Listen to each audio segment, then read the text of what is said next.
Reflection for Sunday, November 5, 31 Street Sunday in Ordinary Time, Matthew 23:1-12.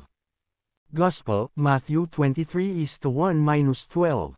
Jesus spoke to the crowds and to his disciples, saying, "The scribes and the Pharisees have taken their seat on the chair of Moses.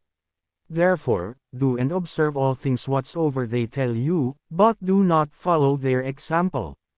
For they preach but they do not practice. They tie up heavy burdens hard to carry and lay them on people's shoulders, but they will not lift a finger to move them. All their works are performed to be seen. They widen their phylacteries and lengthen their tassels. They love places of honor at banquets, seats of honor in synagogues, greetings in marketplaces, and the salutation Rabbi. As for you, do not be called Rabbi. You have but one teacher, and you are all brothers. Call no one on earth your father, you have but one Father in heaven.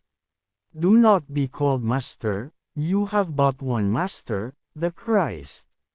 The greatest among you must be your servant.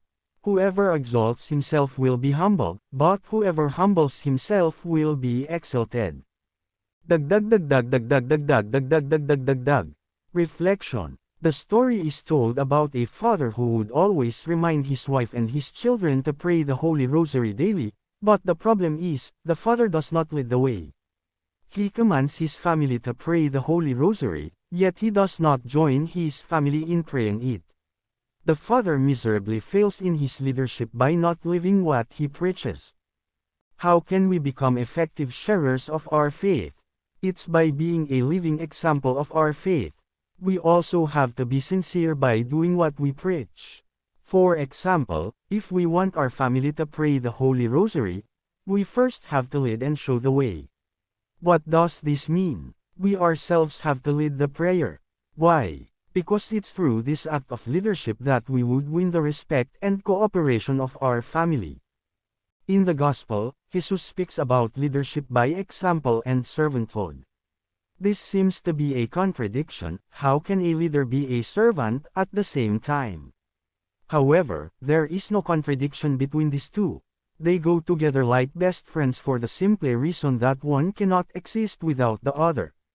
The Pharisees and scribes were chastised by Jesus for trumpeting themselves as leaders.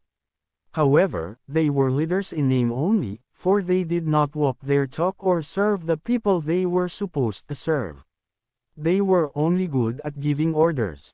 How about you? How do you exercise your authority and leadership?